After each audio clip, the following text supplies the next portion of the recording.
How fun is that? Man, I like that opening. It's we had a lot of fun putting it together. Welcome everybody to the Sunday morning program. Rachel's Ghost, your host, and a special program today.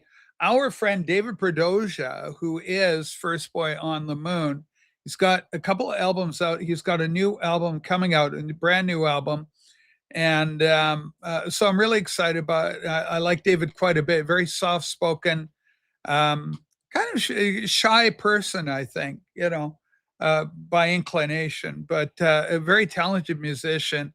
And I'm really excited. I swear to God, I'm really excited about this new album and happy for David. The whole songwriting process for people like our friend Joey Callio, Angelo Kelly, David Donnelly, all our friends that produce music. It's a Michael, yeah, gosh, Project Gemini, right? Mark Anthony Kay. So it's a real pleasure to have David join us. He'll be coming along. DJ Kendo in the house. Welcome back, DJ. This is so nice. I'm here for my biannual. DJ's a chef. I think he's down in San Diego, something like that. Remind me where you're at in this big old world of ours. But he's a good guy, and we're happy to have him back. So, folks, if you're not familiar with First Boy on the Moon, he's a musical act. Came to my attention really through Steve Carlson, and Steve championed his music a while back. And hello, Honey Child. Hello, Honey Child. We love you, DJ Vital Vertigo, Scotty. So, welcome aboard, Scott. We got a good show lined up today. So, by way of reminder, and here's the thing too. I want to use David's song. He's very kindly said, "Yeah, feel free to use it," because the idea was suggested last week. Hey, Rachel, why don't you do a mall walk? I like the idea, but rather than do, I'm just a boy. I want to do it with David's "Drown It Out" because that's my favorite song. This is his first album called First Boy on the Moon. That's the band, the music project, right? But it's really I mean, the songwriter, the vocals, the vision, it's all David, right? But First Boy on the Moon in beautiful blue. And then the follow up with the lovely Gene Shrimpton. Look at that. Isn't that gorgeous? So the two of them are just beautiful to look at. And now we've got a third album, and this second one is in beautiful red. Angle. And so we're all excited. I'm excited. I'm thrilled, really. And I'm really happy to own both of these albums. And what's really nice is I got a shout out on this one. I got a shout out here. Ego, many thanks to the vinyl community. Well, ladies and gentlemen, you all got a shout out. But on the back, you can see there, whoops, hang on. Many thanks to the vinyl community, especially Steve Carlson, Rachel's Ghost. Isn't that sweet? 2024, already 2 years ago. 2 years ago already. But this is absolutely wonderful. Cyber Girl, Dreamer, and a lot of this music is available on YouTube. And David has his own Bandcamp page. There should be a link to it in the description where you can buy this stuff. I don't know if these albums are still available. They may be sold out. A lot of independent artists will do short runs on albums, and when they're gone, they're gone. But if you can get one or two, definitely pick them up. I'm a big fan of this guy, both as a human being. He's originally from California, now residing in Malmo in Sweden. But I think he traveled a bit for this latest album, and it's got the wonderful Divine on the cover of it, and it's called like I'm using it for the thumbnail for this particular episode. Okay, and Brent goes too much for shipping, so I opted out. Unfortunately, well, that's unfortunate. For me, there's I have no limitations on this stuff, right? And the wonderful Mark Anthony Kay, they are still available. So if you want to get some vinyl, man, lay into it. Hey, Rach, hope you are well. I'm very well. Thanks so much, Mark, for asking. Yeah, 68. I just turned 68 years young. So birthday came up last week. Our focus was on a couple of movies. I like Criterion, so I added my 63rd Criterion movie to the collection in the form of Dirk Bogart's The Servant with James Fox. Of course, the famous Fox family, the fabulous Fox, the fantastic Mr. Fox family. Anyway, with apologies to Wes Anderson. But anyway, so David's going to be along. I don't know if he's here yet, but we're going to get him in at some point during the course of the morning's program. We'll get him up here and we'll talk about his latest album. But I'm really excited about it. One of the songs I know is available on YouTube. It's an instrumental. I should pull him up on here as well, just for my own recognizance. First Boy in the Moon. Bless you. Bless you, manager. Bless you. My God, intern. All right, ladies and gentlemen, head over to his. Ports on Fire. Yeah, Ports on Fire is available. But you know what? Here's the deal, right? First Boy on the Moon. Head over there and subscribe. It's got 139 subscribers. So God bless you, Sue. You are struggling with it. Maybe it's the heat, when the heat comes on in the morning. Get you going. Allergic to the vinyl container. Sue's allergic to you all. Here is a link. Get over there and sub them up, right? Go support them. Will you buy the Epic Elvis on DVD when it happens? I'll buy it on 4K. I'll buy a 4K version of it when it's out. Yeah, but yeah, I'll buy it for sure. I will. Yeah, absolutely. Same with the Beatles. I own an anthology, but I'm hoping they'll come out the thing. Okay, I'm here. I'm here, man. This is a man of the hour. We're happy to have you here. All right, David, we'll throw you a link. You hit the link, you come on in. Turn off your YouTube or turn the volume down at minimum. We'll get you up here. I'm hearing that David is having some concerns about his laptop or, well, we'll deal with that as we find it. But ladies and gentlemen, here's the channel. First Boy on the Moon. Love the logo. Love all the imagery. And, he's a creative force. I just love this guy. Circle the Drain, a cover. There's Drown It Out. Look at that big red line. I play this song over and over and over. Cyber Girl, which was the lead single off of the second album, Cyber Girl, First Boy on the Moon, the album Cyber Girl, First Boy on the Moon, Drown It Out, boy. What a great song. Lead off tune.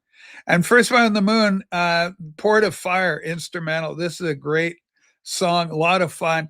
They do the cheese thing in Europe where they roll the cheese down, they go flying down the hill. And then Greg Kuhn apparently works with David playing some keyboards on the new album. Anyway, please head over here. I just love the iconography for First Boy on the Moon. Just beautiful stuff. Beautiful, beautiful, creative, true artist. First Boy on the Moon, David Pedrosia. Let's see if we can get him in here. So yeah, David, I threw the link out.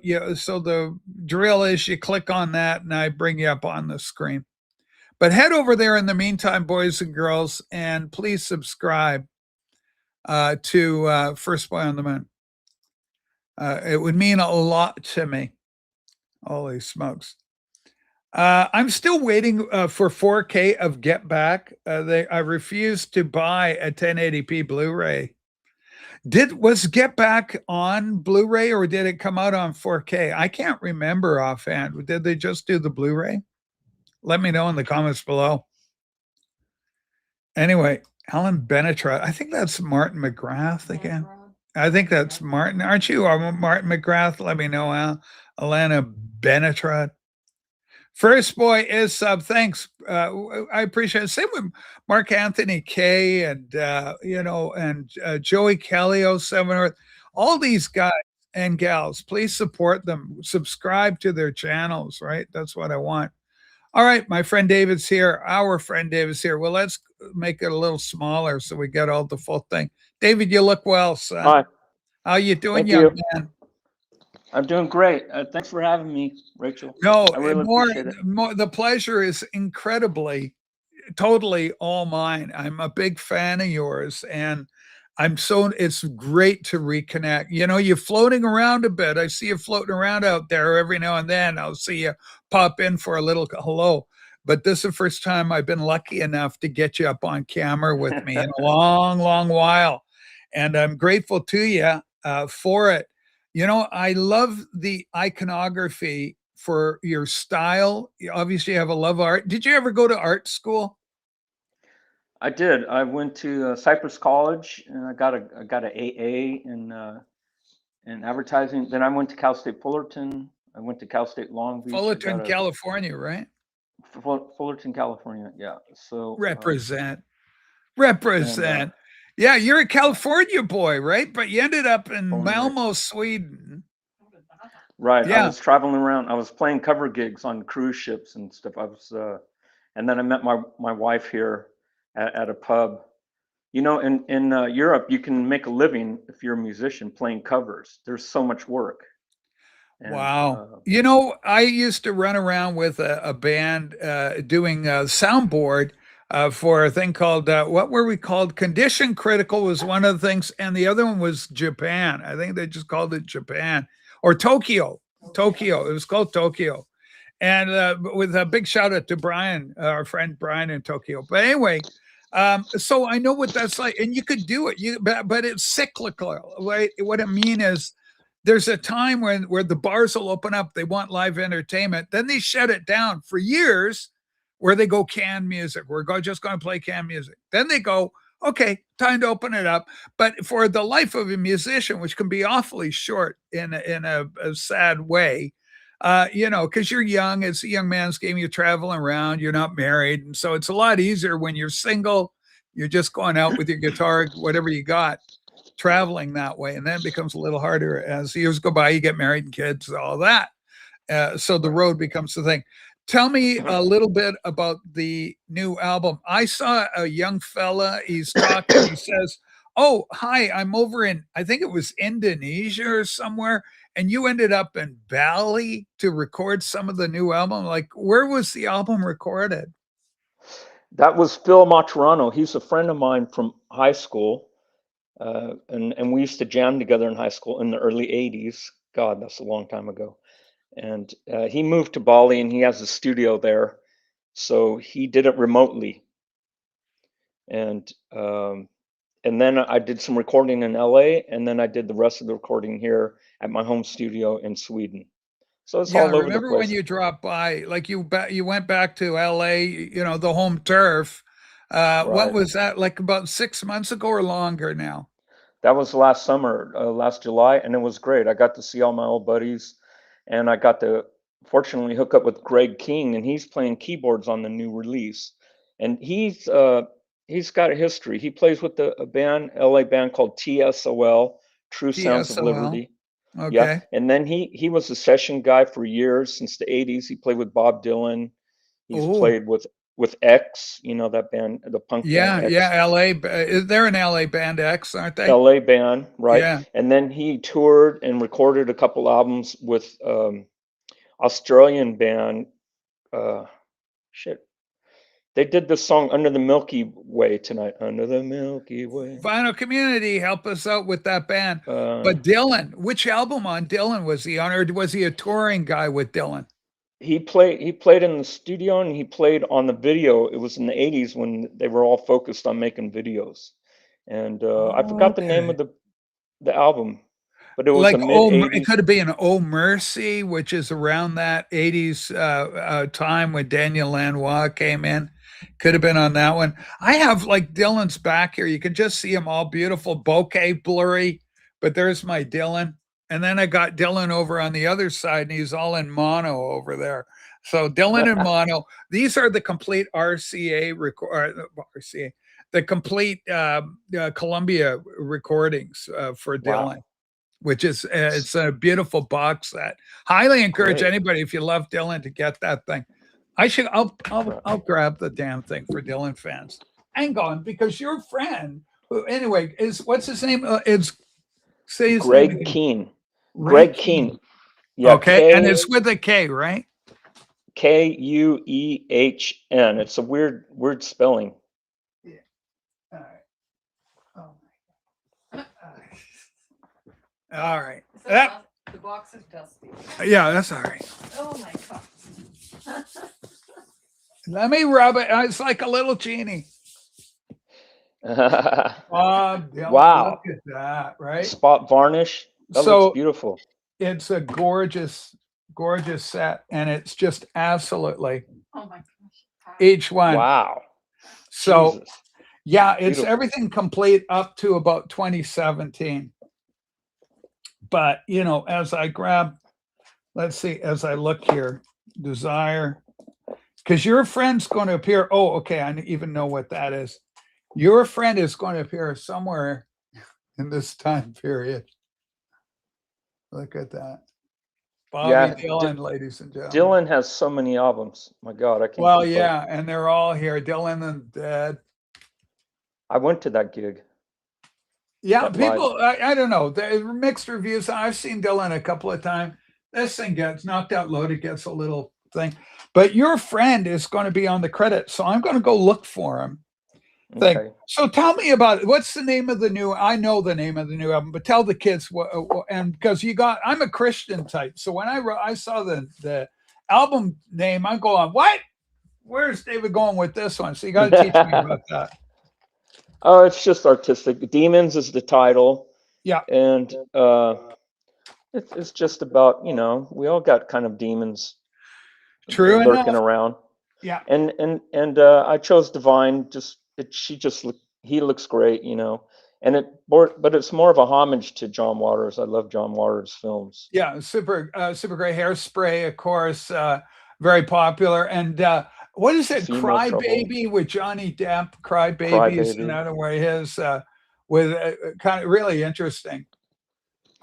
Nick Rideau, I'm going to be a mess when Dylan passed away. You know what? I've said that Sue and I and Massey, you throw Massey in there, we've all said the same thing. It's going to be a big loss when Dylan died. I love that guy. I'll grieve. I just love him. I'll grieve forever. Yeah, he's my favorite solo guy. I love Elvis. Don't get me wrong, Elvis fans. I love the king of rock and roll, Elvis Presley. But I'm a huge Dylan. Dylan's my number one solo artist guy. He's just my guy. But anyway, you're my guy too, David. I love you. Okay, so Demons, obviously the inspiration. So it's personal that way in terms of we've all got our demons. And right. A shout out, because again, it's that artistic impetus that you have that manifests in 60s fashion and cultural figures, icons like Gene Shrimpton in the space helmet thing. And now you've got the inimitable Divine, Pink Flamingos, Female Trouble. These are classic Divine outings for John Waters. Right. And I admire his DIY ethic and the inspiration from John and the other guys too, George Romero and Night of the Living Dead and the other guy, Russ Meyer. These guys had this DIY thing going in the 60s, which it's what I'm all about, because I don't have a label, I don't have distribution, I don't have a budget. I just have to make it work. And so that's the idea of the title of this. You've got 3 full albums. This is your third full album to be released. Now it's not out yet. So can we pre-order it, or how are we working this to get this album in our hands? We want the album. Yeah, it's going to be about a month, because I just finished the mastering of the sound files, and then I just started working with the manufacturer. So it takes about a month.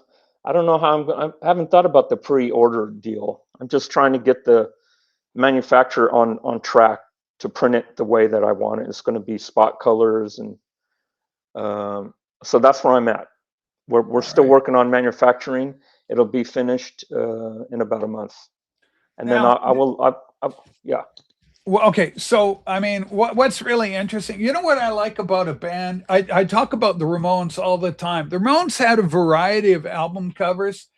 No band ever looked better, including my beloved Beatles, than the Ramones when they stand in front of a brick wall. Don't do anything with them. Put them in variety of poses, but throw them in front of a brick wall. Use pink, use blue, use green, use orange, whatever the hell you want to do. Just put those four cats in whatever four cats they are, iteration of the band. Throw them up against the wall and take a picture and make that your album cover. So I love your album covers. I love this. Everybody loves this. It's just so bold and iconic. And I love this. It's bold, iconic. So we got blue, we got red, and indicative of the coloring, we got blue and red. I sure the hell hope that Divine is going to come out on green vinyl. Is she coming out on green vinyl? It's going to be white vinyl. And we tried to get the color, but it just wasn't working. The manufacturer I'm using, they had kind of greens that were close, but it wasn't great. So I went with the white. Yeah. It'll still look nice. Yeah. Okay. So Mark Anthony Kay. Now this is a guy in a very similar boat as yourself, independent artist. He's done multiple albums. He's a prog metal guy, prog metal. He's amazing. We love him. And he's helped out so many different people too, other artists. And like he produces, he does a lot. He's a very gifted guy. Guitar playing is his own instrument of choice, but he does other stuff, mucks around keyboard stuff. A month. Wow. You got a quick manufacturing company. Usually vinyl is 6 to 8 weeks after the artwork's approved. So things are moving pretty quick for you, according to Mark. The last that Cybergirl, that red LP, it took a month. This thing took a month from art conception to getting it out the door. Right. And of course I love the label too. Right. From the point that they received the files and the mechanicals and all the graphics to the time of finished pressing was a month, 4 weeks. That's GZ. They're in the Czech Republic. GZ Manufacturing, GZ Vinyl Pressing. This is I'm hearing different things the kids are talking as they do. And of course a big part of our program here on the Rachel Scopes thing is the interaction of whoever's on camera with our peanut gallery. What I call it, peanut gallery. Anyway, unfortunately, we're at the time where a lot of our music heroes will be leaving us. In fact, yesterday, Terry Watkinson of Max Webster. Well, Max Webster, Canadian band, powerhouse band, classic rock band. Kim Mitchell being the kind of the face of that outfit. He was on keyboards. He passed away, aged 86. When you are, see, I just turned 68. So when I'm 68, I'm a kid in the 70s. When these guys are in their 20s, it only makes sense that, they're getting up there. Big loss for me. Love Max Webster. Yeah, Canadian institution, Mark. Canadian institution, absolutely. Is that Mark from Project Gemini? It is Mark from Project Gemini. Okay, he's cool. Hello, Mark. Yeah, he is cool. But you're cool too, and we're glad you're here, David. Right on. How easy was this album to write, to conceptualize, to put it together? Did it come quickly? Of the 3 albums, and I wish I was holding the lovely Divine up along with these two. Because collectively they're going to look really good together, and they're going to look good in your shelves when you buy a vinyl copy. But anyway, which of the 3 albums was the easiest to do? Which was the hardest to do? And do you have a favorite so far? Every artist always says it's the latest one, but nonetheless, talk to me about those questions. Hardest to do, hardest to write. Do you have a favorite out of your 3 albums? The favorite is the Blue Boy, the debut. So the 2 albums after that, I tried to get inside my own mind of like, how did I do that? What was I thinking? What was inspiration? Where was I living when I thought of those ideas? That's my favorite one, and they're all equally. I put just as much energy in this last album here. Demons, it's taken 1 year and 5 months. Takes a long time because I don't want to put crap out there. because then it won't sell. I'll just have boxes of vinyl I can't get rid of. So Now, okay, really, now how are the okay? Now, how did you make out with these? Are these still available on vinyl, or are you sold out, or can kids get these if they want them? And if they do want them, where can they get them? I still have some vinyl left, and they will be able to find it at Bandcamp. It's just I shut down when I go into songwriting mode because I can't be bothered, and I can't pay someone to handle it because it's just too much of a hassle. You need a fangirl. You need a young gal that goes, David, you're so cute. I just adore you. I love you. Can I do it? Beetle Babe. Thanks here. Calling Beetle Babe. We got Beetle Babe. I tell you, she's done this I'll take before. it. She did it for big bands. She was the Who. She worked for the Who. Wow. She was the web designer for the Who. Kind of helped out. She was one of the web team on there. Her and another guy. Right. I think. She was helper girl number one. Whatever. We love Jen, and she was there doing it. So anyway, you need a gal like that to help you out and get stuff out and keep engaging and and on the social media like Instagram and doing little posts and just being annoying basically to people doing stuff all the time. It's an occupational hazard, David. There's my pitch for you. I'm really giving it to them, boys and girls. Yeah, you're right. And just keeping up with the marketing and the social media is like a full-time job. And if I had a label, oh my God. Or even like you said, like someone like Jen, is that her name? Beetle Babe? Yes. Boy, The lovely if I can- Jennifer. Yeah. The lovely Jennifer. Jennifer, if you're watching, there's a job opening here for you. Yeah, you she wanna got. I help? did it. I helped Pete Townsend out. Anyway, and then here we go. Support First Boy on the Moon. I love the title. You've talked to us before about the origins of the title, but it's been like 2 years since we had you on. It's a crime against humanity that we haven't had you, David. But tell the kids about the origins of First Boy on the Moon and how that came about. I was putting a band together and I'd written a bunch of songs and recorded. And I was just talking to some friends and I said, what should this album be called? And they said it should be called First Boy on the Moon. That's the best track on it was the Blue Boy album. And they said that should be the name of your band. And I got the idea for that song from my son years ago when he started preschool. He hated it. He hated to be there and to take him there and drop him off at preschool was like killing me. So I wrote the song for him. So Nico is my son. The song is about him. I wrote it for him to help me feel better about leaving him at preschool when he was just a little boy. And so my friend suggested that would be the name of the band. And I put a band together and we played around. And people liked the title, they liked the track, and they liked the name of the band. So I stuck with it.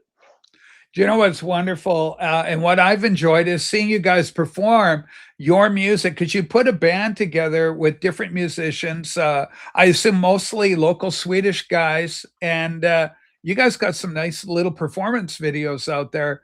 One of them, of course, includes my favorite song that you've done. And my favorite is Drown It Out. I talk about it all the time. Do you know, David, I'm serious. I play that frickin' song. It's on I play it. Cool. And I also got Qobuz. A big shout out to my friend Loki who said, hey, Rachel, you got to get Qobuz if you're going to get streaming music. Since you were here last, I got new speakers, everything's new. Nice. And so I got this NEC or whatever the hell it is. Anyway, I got this DAC player and it's very nice and it does what I need it to do. And so I play you on that as well. And so you get a little nickel and dime, I think, whenever we do something like that on Qobuz. They have to pay you at least a little bit. Okay, yeah. We got a question for you, Rocker. Question for David. How do you approach songwriting? I go into my little recording studio. I just write music and I record it. If I use it, great. If not, the act of writing is itself satisfying. Is writing, and I've asked this of you before, is it something that comes easy to you or is it difficult? How do you approach songwriting for Mark? Mark, it's difficult. I mean, it's easier. It's like this guy said about a brain surgeon. Anyone could be a brain surgeon, right? You give them a hammer and a chisel and they could take a brain out. But being able to do that the right way is all, anyone could write a song, but being able to write a good song. So it's, I've been doing it since I was 14. I'm 60 years old now. And it's, thank you. It's tough. But first of all, I have a process, and that's about a blueprints. I need to get a focus, an idea, even before I touch the guitar or come up with any chords or anything. I get a statement in what I want to say, and I think about how's that song going to sound? Is it going to be fast, slow, happy, sad? How do I want people to feel? What people do I want to fall in love with? I have to think about the listener. So I put all that stuff onto notebook. Yeah. Into my notes, and then I'll pick up the guitar and come up with chords and rhythms and tempos. For So the I start, yeah, keep going. I start with Sorry. I start with the blueprint. And in my early days, I did it backwards. I got a band together. We go in a room and jam. Hey, that could be a song, but not now. Now I go directly in with something in mind and a focus and a statement, and then I build the music around that concept. Yeah. Brian asks, I haven't heard any of David's albums. You can go over to Bandcamp. The link has been put in just above Brian. Go to David's Bandcamp and just give one of the songs a listen to. I believe you can just kind of click on one and they'll play for you. I might bias. Cyber Girl is a very good song too. There's a lot. There's one, I think it's called Rainbow. That's also good. And off the new album, you've got an instrumental version of Port of Sound. Yeah, Port of Fire. Port of Fire. And I put that out. Yeah, go ahead. So is it on the album? Is it got lyrics to it, or is it an instrumental version that we're getting on the album? No, it's complete. It has the lyrics. And the reason why I put that out is I was just so excited that I had done some recording with my drummer buddy Phil and with Greg Keane, and I didn't finish the vocals, but I wanted to put it out there just to keep people interested. But it does have lyrics, and it's about well, you'll figure it out when you hear it. Okay, listen, Jackson, you son of a bitch. I could be a brain surgeon. I would be a bad brain surgeon, but I think if you give me a chisel and a hammer, I could crack your skull open and remove your brain. All right? But it doesn't mean I'm going to be any good at it. You're going to be feeling any good after I'm done with you. You could have a special needs condition. Tell David he's going to get Feel Babe on his Instagram. Okay, David, you're going to get a message on your IG, as young people like to call it, the IG. And it's going to be Jen, Beetle Babe, and she'll talk to you about, if you need any help doing some stuff. And but she's worth her weight in gold. And so we'll see what happens. All right. Okay. Pick goes, okay, you can't be a thing doing a brain surgery, but you could be a rocket surgeon. What David's trying to say is anybody could do it. You can. I can remove your brain. Believe me, I can remove any of your brains. You just don't want me doing it. Okay. Holy smokes. The things I have to deal with. Yes, Lucky. Attaboy. Can we play a little clip for Tokyo Record Style of some? Sure, we can do. We got off the new album. What do we got? We got Demons. Let's play Demons. Is that okay if we play a little Demons here? I got the WAV file. Yeah. Okay. Let me see if we can make this happen for the children. Okay. Let's go stop the share and do a new share. Okay, we don't have any graphics or visuals to accompany this thing. All I can do is boom, boom, boom. Okay. There we go. Cover. Well, I've just got the Soundwave file. So let's see if we'll run it up the flagpole and see if we can do anything with it. All right, Angle, bloody hell. Okay, let's give it a whirl.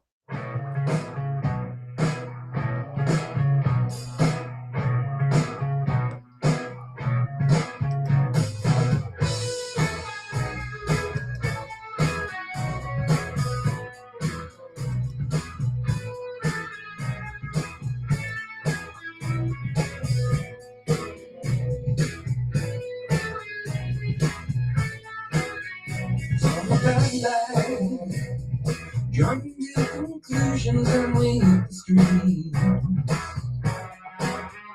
Talk about life, push and move back feelings that you've got to me.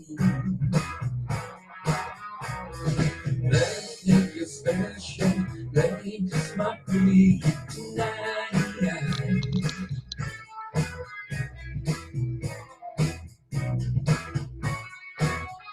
Nothing about you keeps me hanging out with your life and nothing about you hanging from this power line to make it right. Slap my face and turn it down from the ledge you're running on. One more time, life can stop. Thinking that will drop you off tonight. When demons fly by.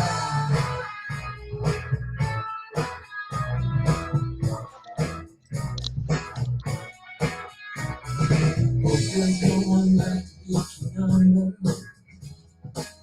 I really don't know this time. You keep on asking me answers, and you just keep me turning on and on.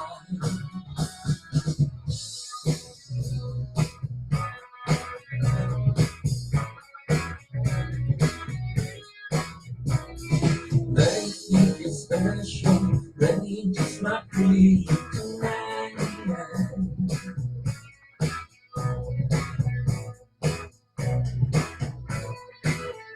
Nothing about you keeps me hanging out with your life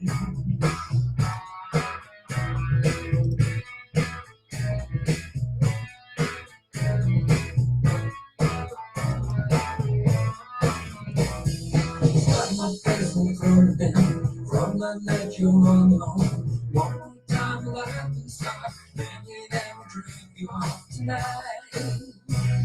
When demons fly by, you're gonna stay high tonight. When demons fly by, you're gonna stay high tonight. When demons fly by, you're gonna stay high tonight. When demons fly by, you're gonna stay high tonight. When demons fly by, you're gonna stay high tonight. When demons fly by, you're gonna stay high tonight.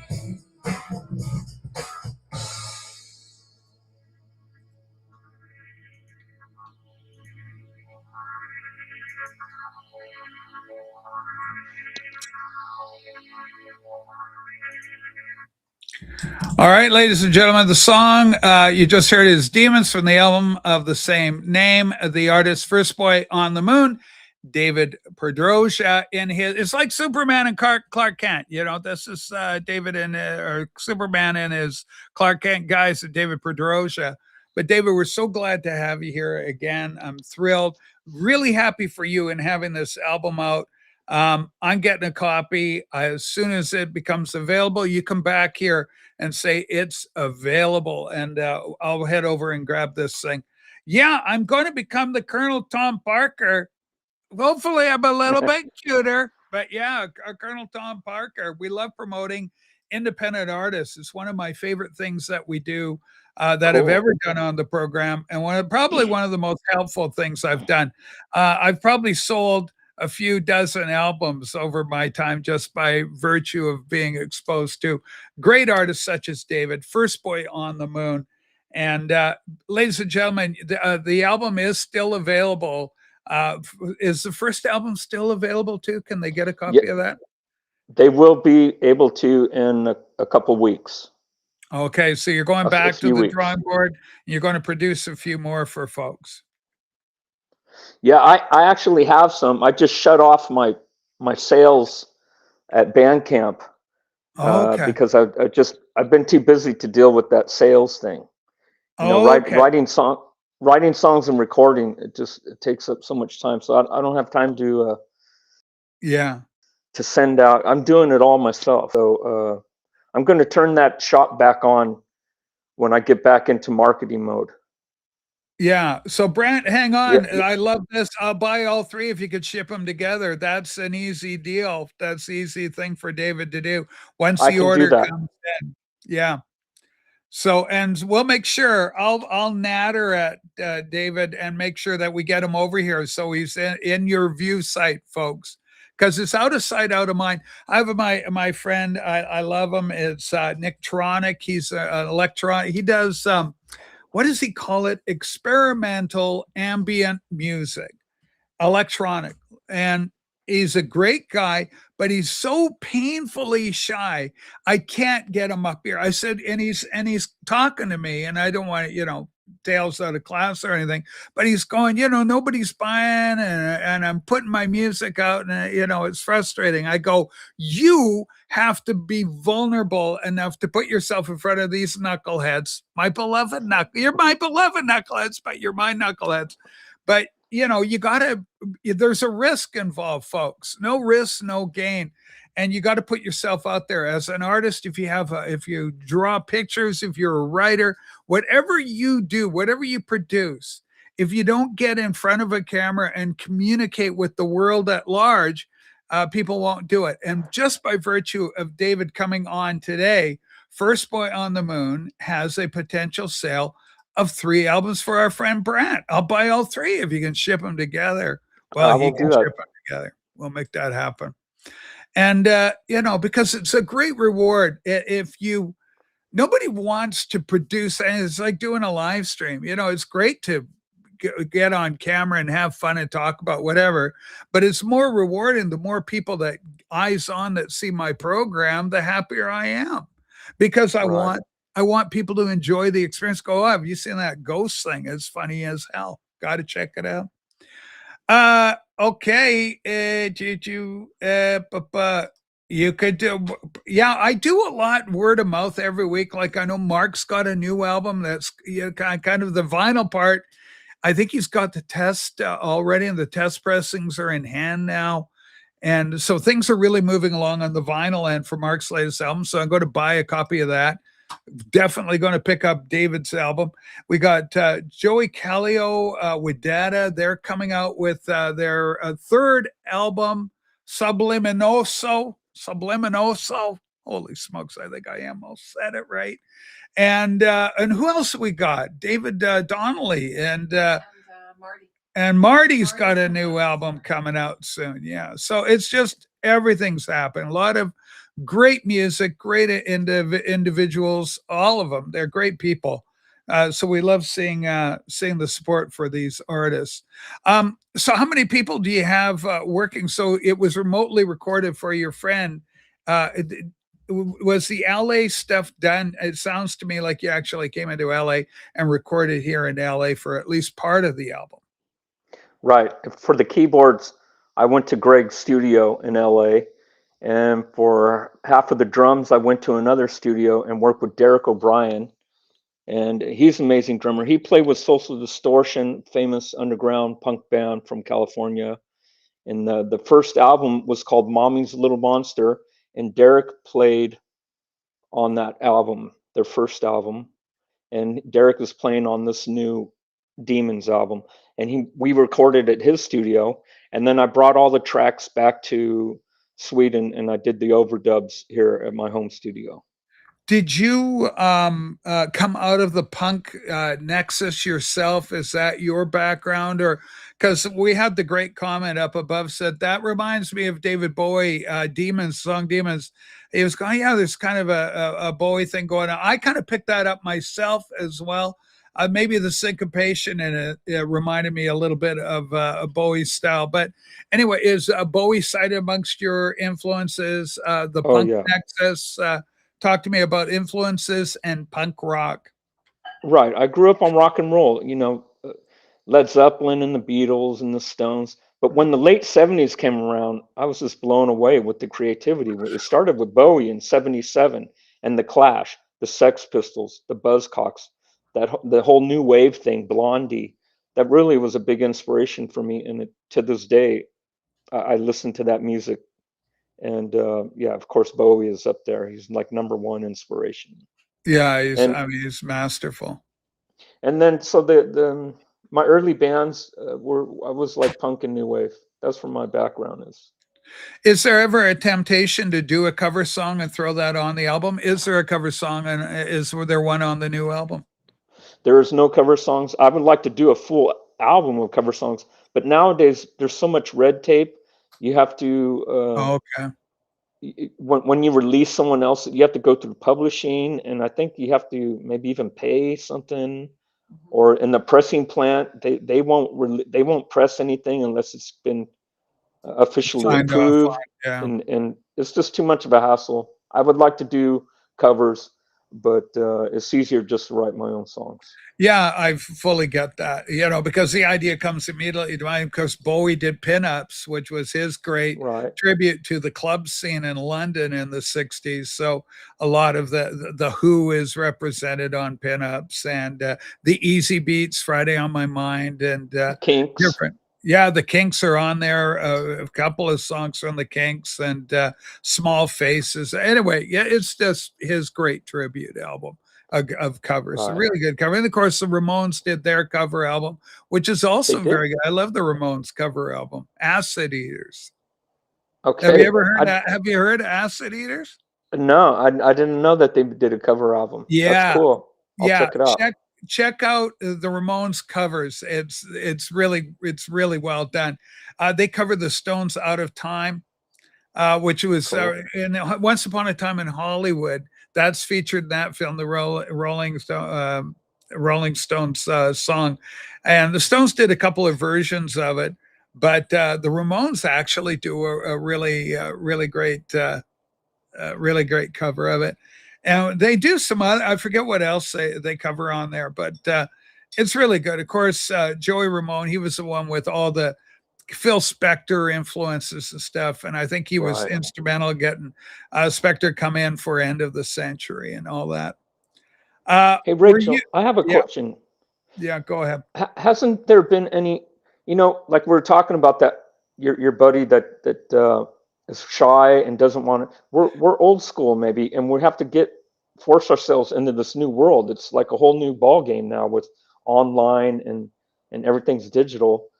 Don't you get artists coming to you to say, "Hey, check out my," because I don't understand why artists don't go to the content creators It's to promote. Yeah, I think it's a natural, and I encourage anybody out there. If you're a musician, you're welcome to come on my show. I will happily plug your musical efforts. Or if you're a filmmaker, whatever the hell you're doing in the arts, we're just here for fun.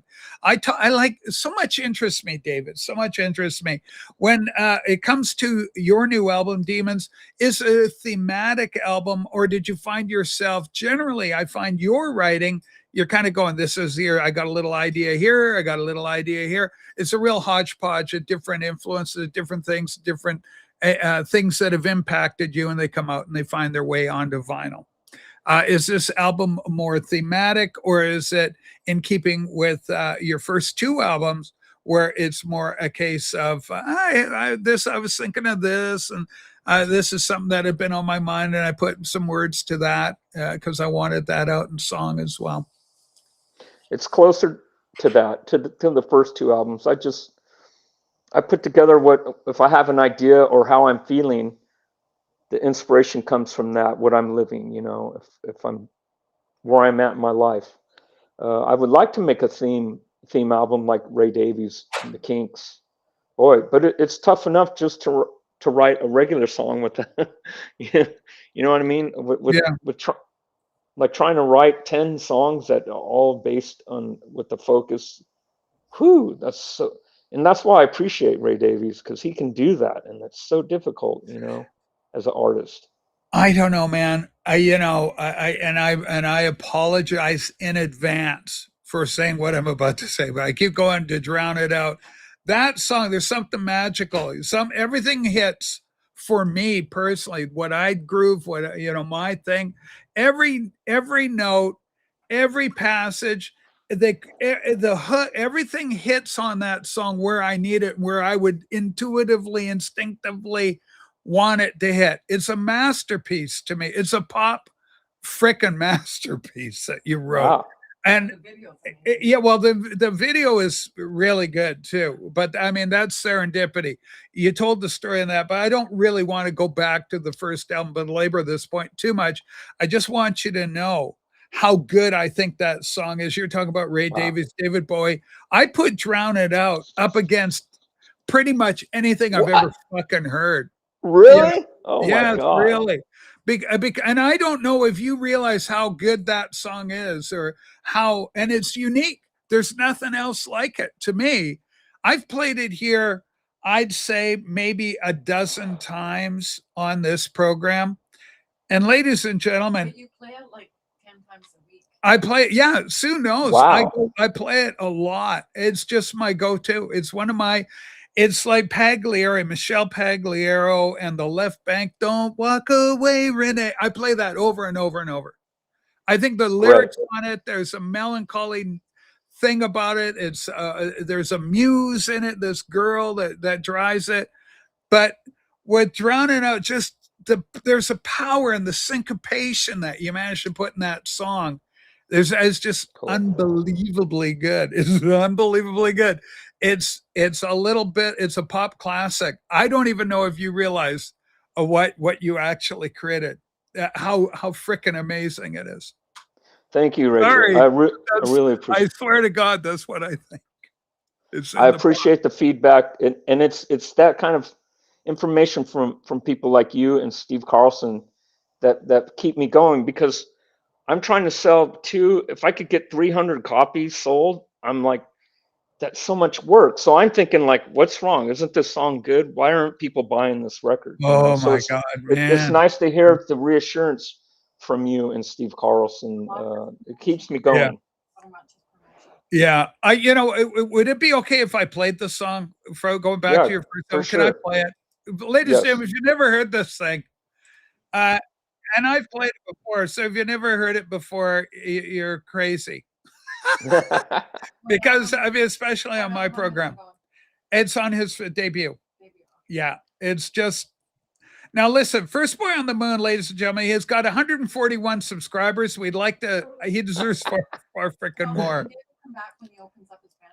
And we want you back when Bandcamp opens and you're back Yeah. selling the record. I want to sell some records for you. When Okay. it's finished, Rachel, for sure, I'll come back and tell everybody, okay, it's ready. The shop is open. The vinyl's out. I will tell you. Yeah. Ladies and gentlemen, this video that you're about to see has got 394 views. It's a crime against humanity. This is unbelievable. And it's got 17 thumbs up. Please watch the thing yourself after we're all said and done here, and rewatch it and listen to it. I only needed to hear it once, and then I was hooked, man. I'm hooked. But anyway, this is my favorite song by First Boy on the Moon. I just absolutely love this thing. Can't get enough of it. Can't get enough of this guy. We love him. Okay, stop sharing. Let's share this. First Boy on the Moon. This is the incredible Drown It Out. Let's go big. Let's go and groove away, people. Listen to the hooks in this thing. It's unbelievable. It's a masterpiece.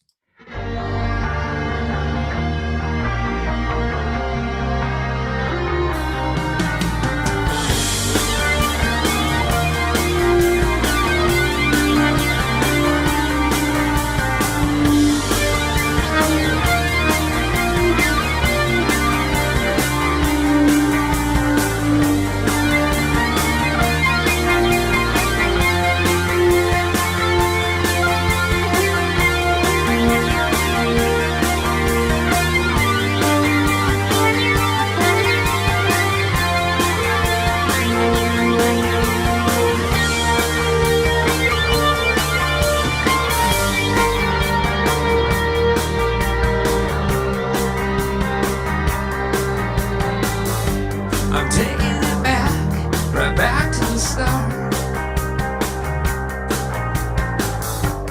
Well, sweet memories tell who we are. I'm taking it back, right back to the start. Someone said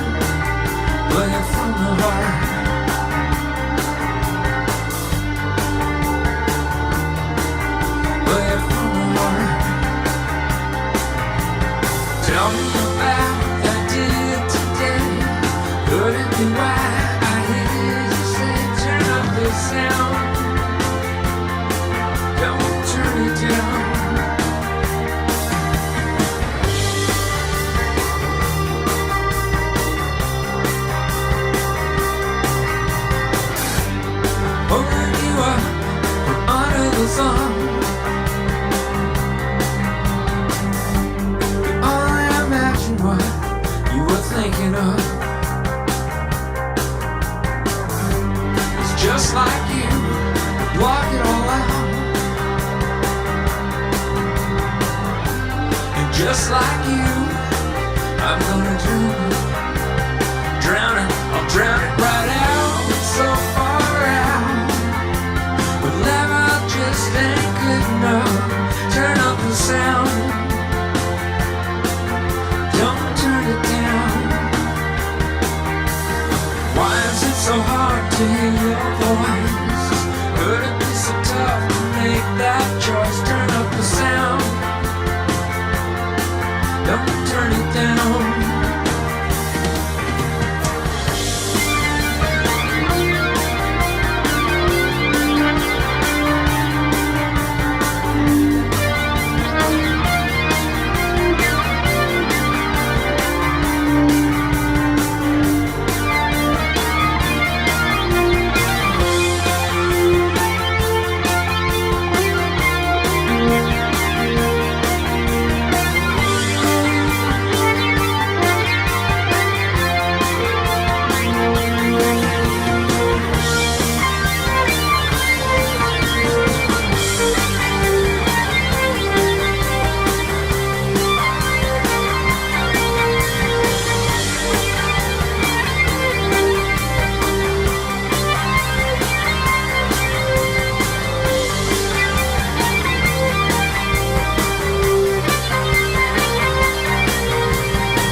Just wow.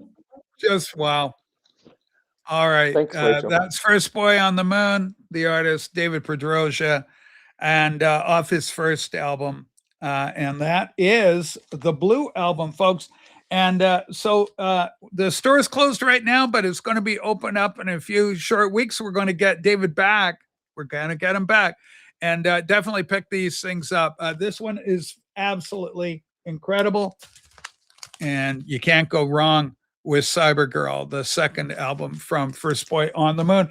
And the new album is called Demons, and it features the inimitable Divine on the cover as a nod to John Waters. But I love all the pop cultural references that you incorporate into your, how do you put it?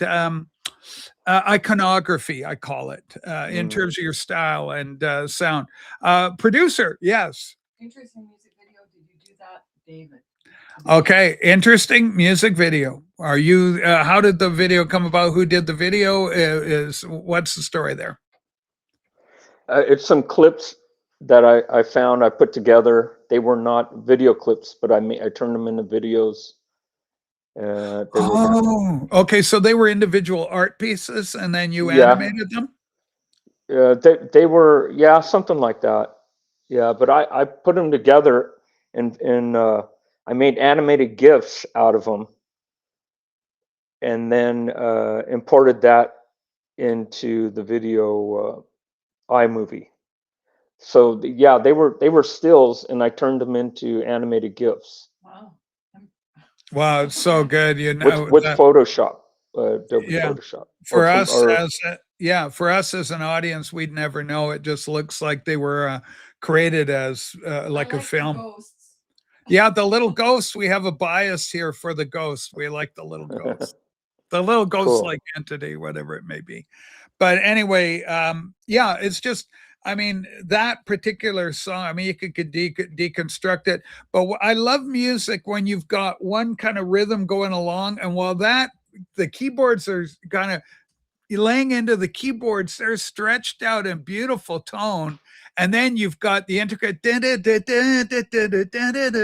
is on top of that sound. And then you've got that syncopation going. Holy smokes, David! If you if you only had ever written that one song, that's like the Seinfeld episode. You always leave them. If you get one good laugh, you leave them. Good night, everybody. You know, George Costanza in the episode, George does one joke or something. Everybody kind of laughs. He goes, "That's it. Good night, everybody." You know, he's nowhere to go. Right? You've done the thing. But no, you know, that's my take on it. I think it's a genius piece of song. It's as good as anything I've ever heard. I just love it. It's a perfect pop tune. I dig it. That's brilliant, David. A very Steven Wilson like. I'm talking about the video style in terms of how you put the video together. Steve Wilson, right? Who's that? Porcupine Tree. Porcupine Tree, Steve Wilson. He's an engineer as well, producer. So he went in and did the remixes for all of Jethro Tull and Yes, and a number of these legacy acts. He's gone in, looked at their discography, and kind of reimagined it a little bit here and there. Okay. So anyway, about Drown It Out, you know, the culture in Southern California and Europe and Sweden is so different. It's tough. It was tough for me because they're really traditional. They're thinking in the box here, the Swedish people, and they don't really like to step out of the box, and So they like to be ABBA. safe. They want you to do ABBA. Right, really simple, easy to digest, and so when someone from, you know, a creative guy that wants to do things differently from California, they can be kind of negative, and so that song is about drowning out the noise, and just do it anyway. You know, What a don't let great them bother. message. What an important message. What an important Right, message, David. right. Absolutely. So I live my life on that I principle. bet you do. Oh, you know me. Yeah, Unfortunately, you know me. But but I'm a force of nature. You got to own what you are, and warts, blemishes, and all, and forge ahead. And so it's we got one shot at this thing called life. Now you may be into right, reincarnation or some kids, but for me, it's a one time around. It's a one shot. Make the most of it. Have a good time all the time. That's my philosophy, Marty. You Spinal Tap fans know what I mean. But yeah, it's an absolute pleasure to have you here. So, of the three albums, which was the easiest one to write for? Was it the first, second, or the third? The third was the most difficult because I had to follow up on the first one, and it just, I wrote 6 songs. I spent 6 months writing, and I listened back. I'm like, these songs suck. It's not even close to the first album. And so I had to go back to the drawing board. That's why this album's taken me a year and 5 months to write and record. Yeah. It's critical to have support. What's your support unit like? When you're talking Drown It Out, here you are describing a situation, maybe not so much California, but certainly within your experience in Sweden, you're doing stuff, and so it's so important to have people to encourage you and to say you're on this on point, and this is resonating for me, Right. And that's why I appreciate people like you and Steve that are embracing it and can understand and appreciate the music, understand where I'm coming from. Yeah, Steve. Because Steve's great. Because in Sweden, I'm an outsider, and they're like, no, we don't dig it. No, that's not going to work. So, it's so weird to me because you being an American you would think would have cachet. We got the American kid. The American is here. They know how to rock and roll. They invented the damn thing. The Beatles perfected it. The Brits perfected it, but you and the Americans invented it. Right. English based pop music is where it's at, and they appreciate that. But they're just they're a tough shell to crack, man. The Swedish people. What's the live music environment like in Sweden right now? Is it thriving, or what is it? And is it more rap oriented artists, because the music industry itself is in a little bit of disarray, one might say. It's kind of the same like in the States. They have all the genres, anything from blues to punk to metal to now they got this new thing, electronic grindcore, this new genre. So they have it all. They have everything here, and they're really good at making rock music. The Swedes. That's what drew me here because the bands that were playing indie and rock and blues and stuff were really damn good. And Sweden for a while was number 3 in the world for export of pop music. So they know their stuff, the Swedes. But the nightlife ever since COVID, it's just a drag. And you have the new generation, and I think they would rather just sit at home in front of their big screen TVs or surfing and watching live events streaming than going out. Because I grew up without that stuff, so we were always out, nightlife, live music. Yeah. That was my life. But the new generation, they're just not. It's just not that happening anymore. Unfortunately, live music, live rock is kind of taking the backseat. Kind of sucks. Yeah, reflecting, I think, the industry as a whole because of nature. And of course, COVID was a massive thing with everything, all the shutdowns, etc. Mark Anthony K, Project Gemini here. He says, David, you should really check out Steve Wilson's album, The Raven, who refused to sing. The Raven who refused to sing. It's the best prog rock pop album of the whole 2000s period. Huge recommendation. And then Mark doubling down is saying, it is odd. I do have a good friend from Sweden, and he says that they love American music. Well, I think they do. I don't think David's saying that they don't love American music, but I think it's, what's happening if it's not what they're expecting or what's in or whatever they're looking for at the moment, right? The zeitgeist, if you will. There's a huge buzz about Rush going to Europe on their new tour. So Rush, yeah, that is kind of a thing. Unfortunately, Pert's gone, but Geddy Lee, you still get to hear Geddy's vocals. So that's probably the biggest draw. And hi, Simon. We're here joined by First Boy on the Moon, David Pedrosia. My distinct pleasure to have him up here with myself, talking about music, the challenges and the rewards of creating your own music and having your own album. It must be a bit of a thrill to hold that first album. Our friend Marty is in that cycle right now with his first album coming out. He's a good guy out in Oregon. So he's an Oregon boy, and he's got his first album out, and I'm going to buy a copy of his damn album too. And I want it autographed. You're in trouble, Rachel. You son of a bitch, Rachel. Something like that, Marty. Anyway, so it's it's a lot of fun here talking about the creative process. How many musicians do you have on this album? Like, you're the main force behind it, but how many people did you bring in to fulfill other roles? And did you start out on drums? Like, I think everybody starts out on drums I talked to. No, I can play a little bit of drums, but I started out on guitar and vocals. Oh, finally, a guitar player. Sorry, Joey Callio. David Donnelly, my friend. In the new album, Demons, it features only me. I'm playing guitars, bass, and vocals, and Greg is playing the keyboards. Phil Maturano is playing drums, and also Derek O'Brien is playing drums on half of the songs. All right. So a little help from your friends, as the Beatles might say. Okay, I got a comment. Here's the question. Joel wants to know, hey, was David in a band with Mark Ford? I am curious about that. Mark Ford. I was in a band with Mark Ford in the 80s. We were called the Scarecrows. Mark Ford is from he's from Cerritos, and I'm from at that time I was living in Buena Park in Orange County.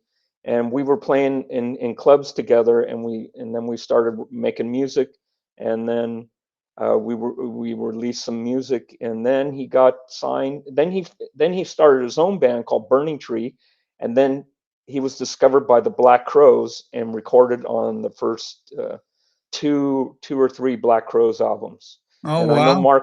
I know Mark very well, and I talked to him last year. I tried to get him to play on this album, but he was just swamped.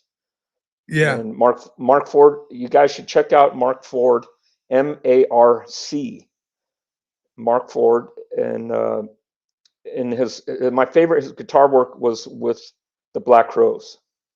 Holy smokes.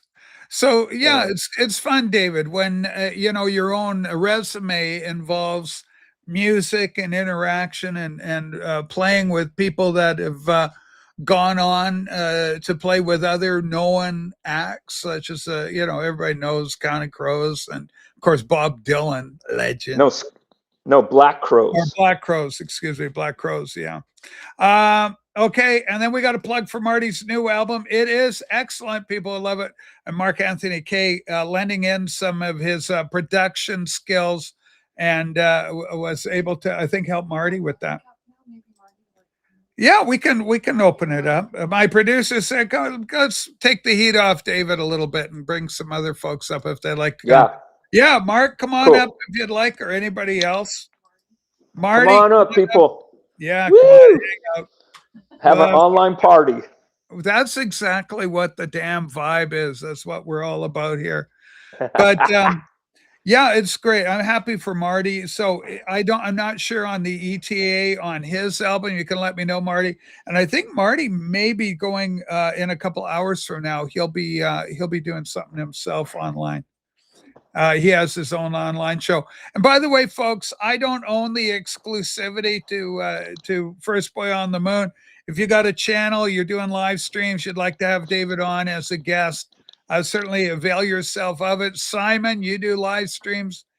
Get David on, promote these artists. Same with Mark Anthony Kaye. And it's been a while since we've had Mark on. And I want to get Mark back up here to promote because he's got the CD and the digital version of his latest album available now. So you can buy it now if you're into CDs or digital streaming, whatever. You can get that now. Final people, you're going to have to wait, but it's coming sooner than later. Mark Anthony Kaye. So we're having fun with the channel. I go. I'm no longer doing the every morning thing, David. I go out on Sunday morning, and then I do a Tuesday afternoon program. And that's a more relaxed schedule. I kind of works for me.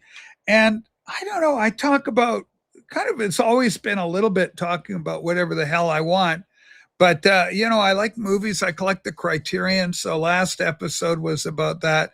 And it was really good to have you in because it gave me something to hang a hat around the show, a theme basically for today's show.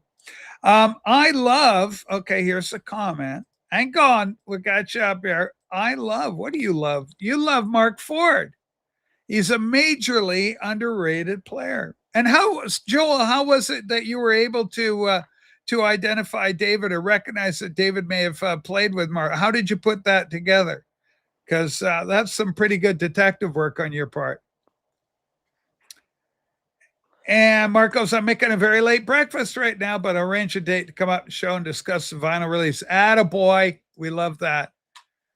Rachel, I have a question for you. Yeah, do. Your guitars, that Les Paul Standard, do you record or do you write music or? I got a looper pedal. I'm so inhibited in myself, and I'm crippling lazy. So I'll learn a little bit of a song and then I'd grab it right now. Well, I've got one or two here, and then I'll play a little bit and then I go, okay, I learned it. I know how to do it. Like if it's the intro to Day Tripper, that'll intrigue me. Like, da, da, da, da, da, da, da, da. I go, okay, how do you do that? So then I learn it, but then I don't have the patience to sit down and discipline myself to learn the rest of the song. So I'll play the little hip, or I got a pentatonic like that. And I did one thing. I wrote this one song. I still remember the melody for it. And it was on my buddy Paul, who's a musician, he's a drummer. And he had a little synth and he had Pro Tools. So he goes, yeah, you just do this on the keyboard and it'll record it. I go, oh, okay. So I created this thing and it went, da, da, da, and then it segued from this really dramatic da, da, da, da, into dun dun dun dun dun dun dun dun dun dun dun dun dun dun dun dun dun dun dun dun.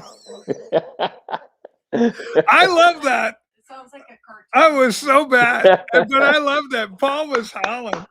And then I put it on my cassette tape because I did this in the 80s. I put it on, and I put it in my car, and I go, and it was like some sort of Japanese, and it had the flute kind of. He said, "Oh yeah, you can put these like Japanese flute effects." So it had that bamboo flute. Go,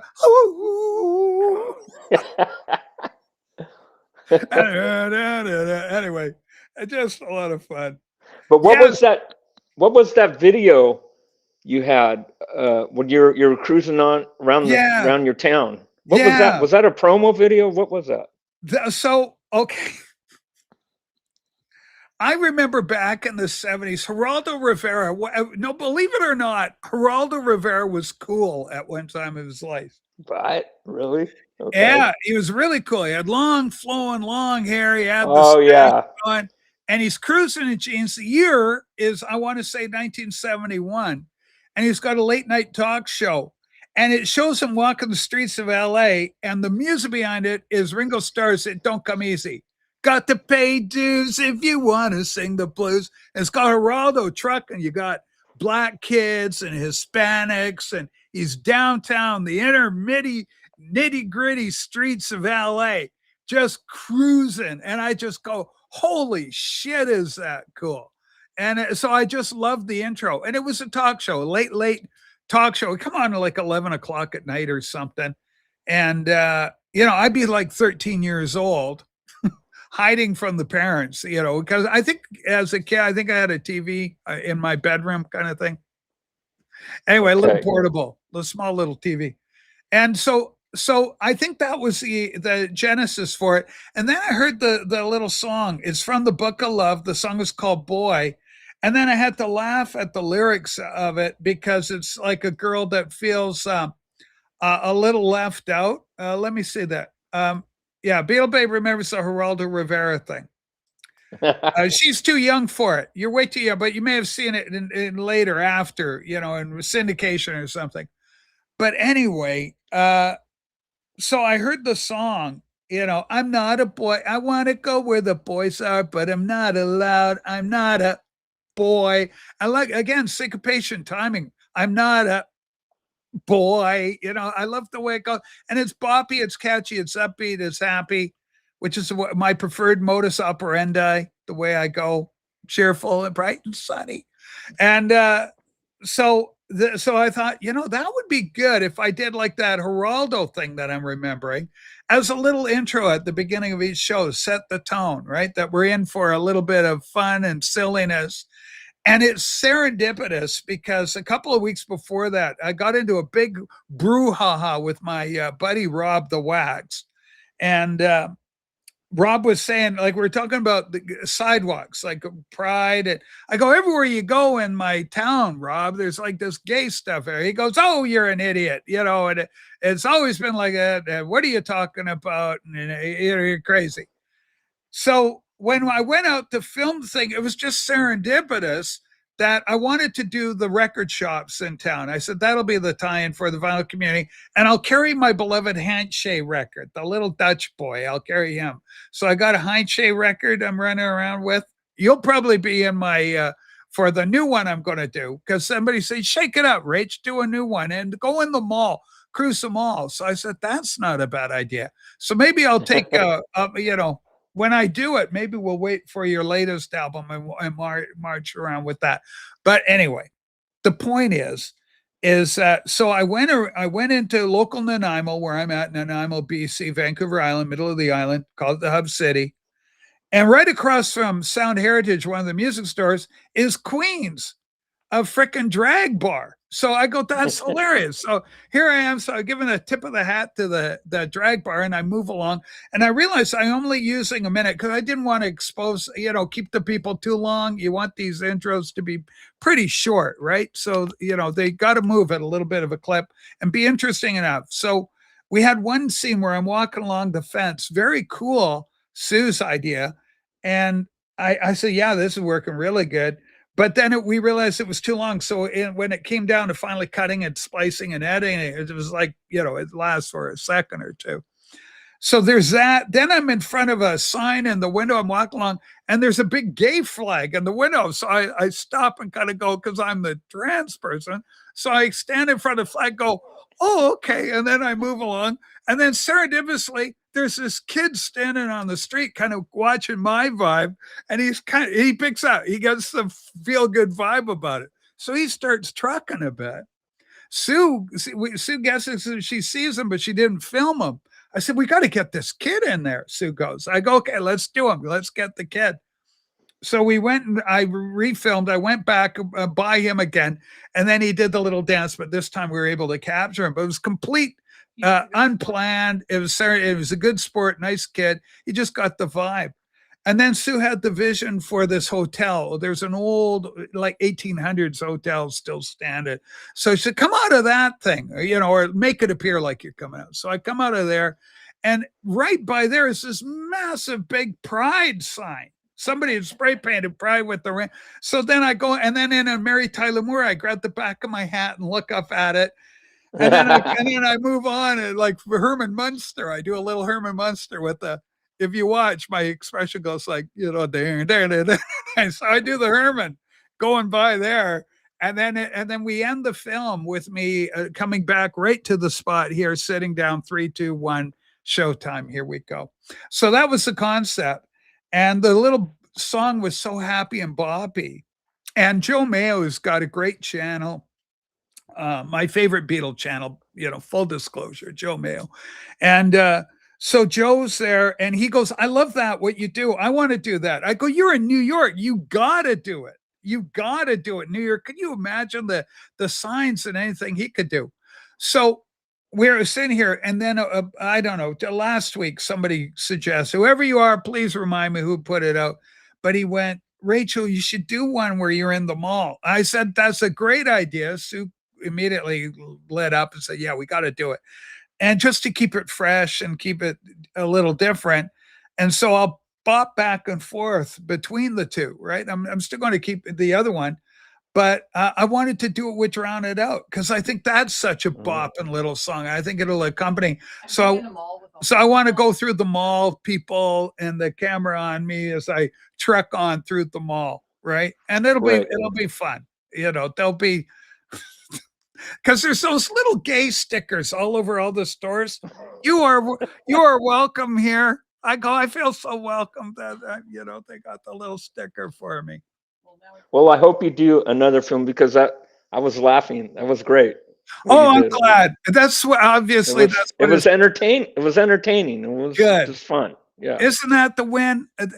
Ladies and gentlemen, this show, the whole idea is for me to entertain you. It's not like in the old days, like the vinyl community was, this kind of thing. Still is. Oh, I sure got, it still is for a lot of people. I got a record. I collect records. I got a record. Here's my record. And you go, okay, well, that's interesting enough.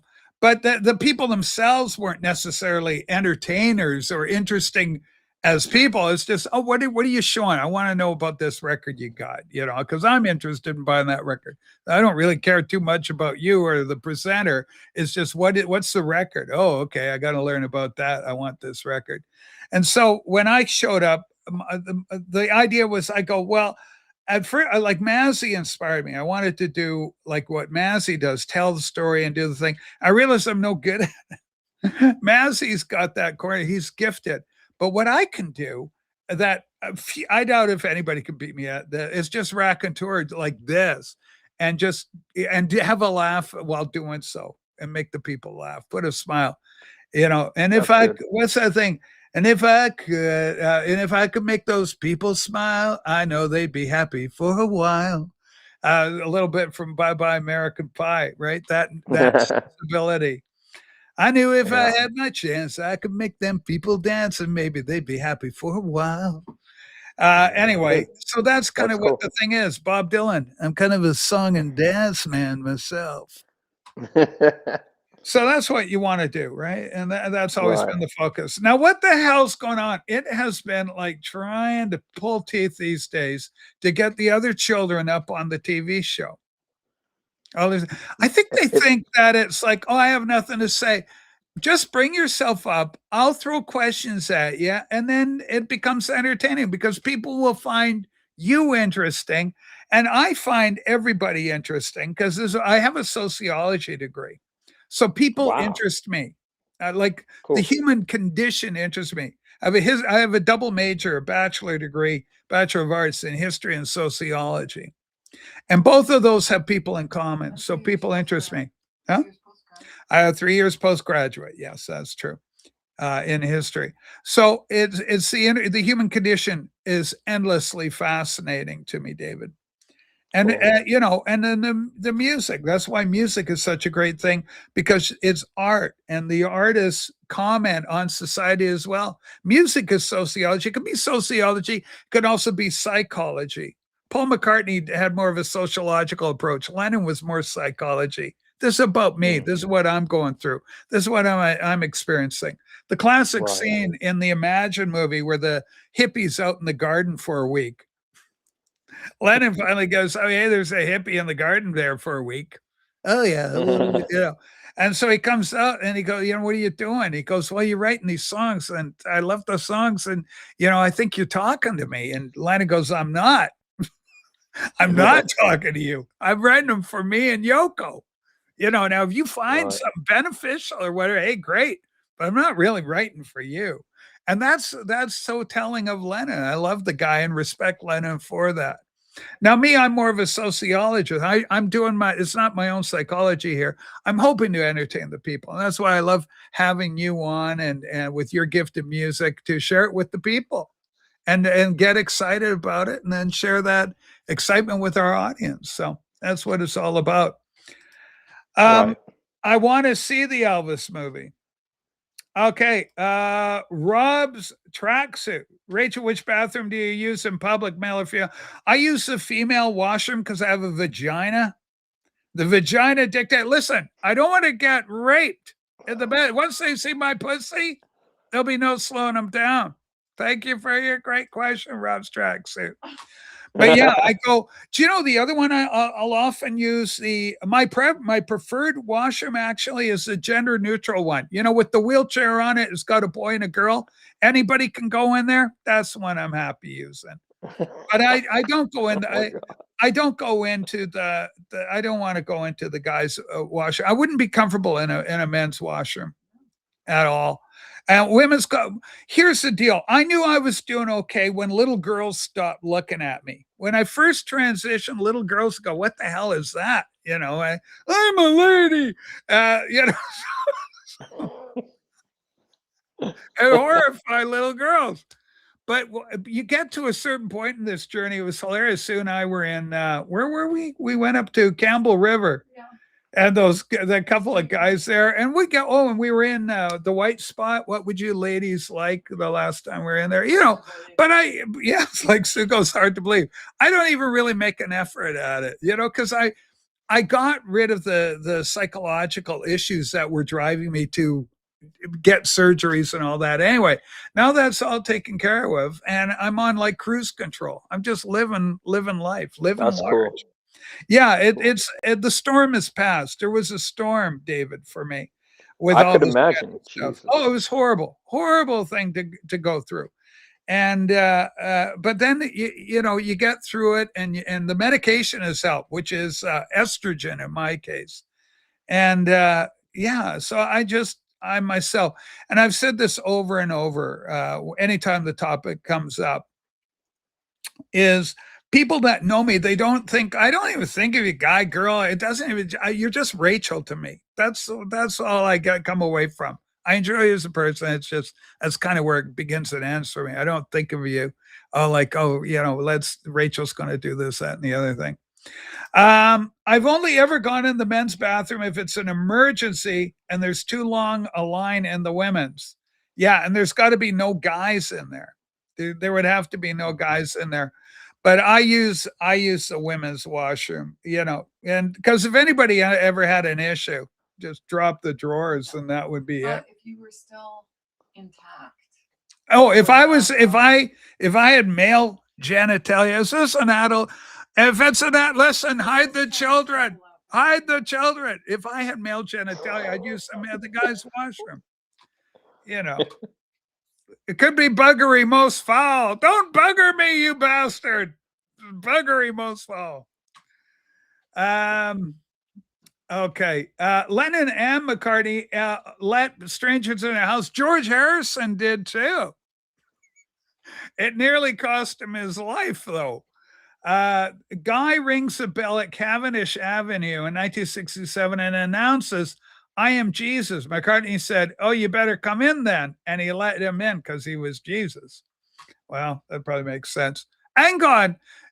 Talk amongst yourselves, discuss which is your favorite cover for the David Pedrosa First Boy on the Moon albums. And I'll mute Felissa, my producer.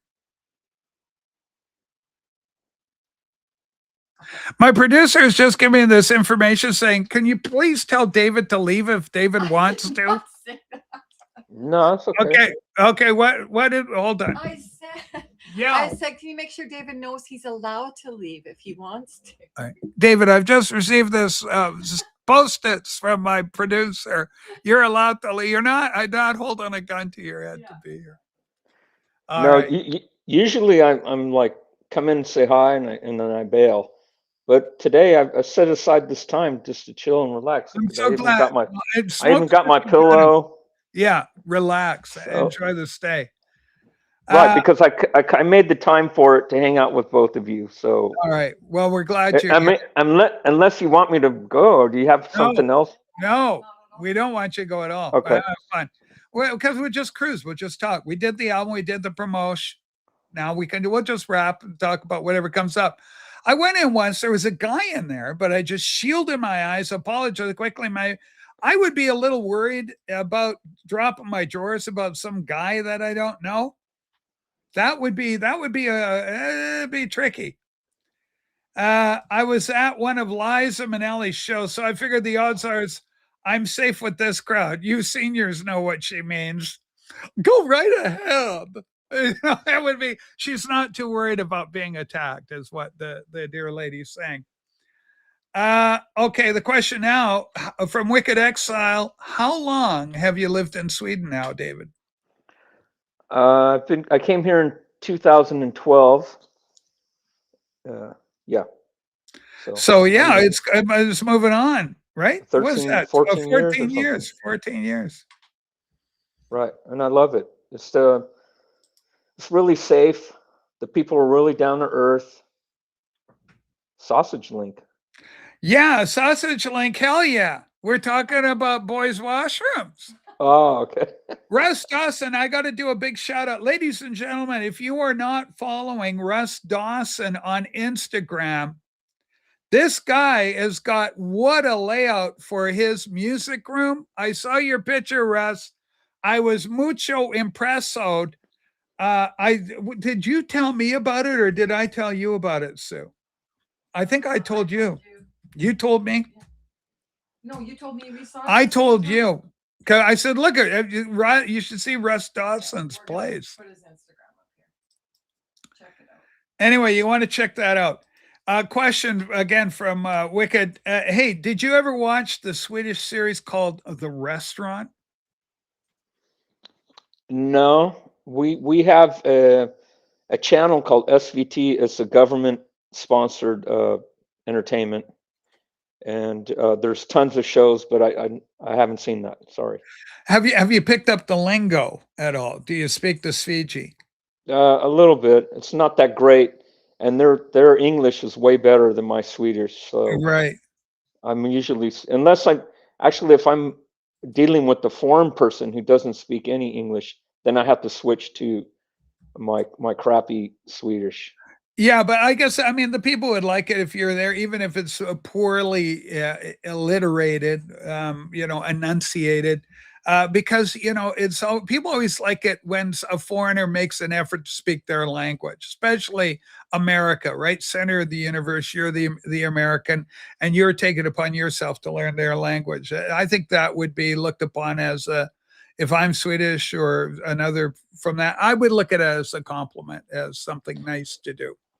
It's true that they appreciate it, but they're kind of picky. They want you to speak it really well. If you don't, they're just like, they're just speaking English. They don't want to deal with trying to Well, no, if understand. you're trying to order something, you're killing me here and you're causing me physical pain. Please just say it in English. Right. But if you're the artist, you got your guitar. Our next song, thank you, everybody. Talk, people, talk. You talk. And you're saying thank you to the people in this Fiji. Okay.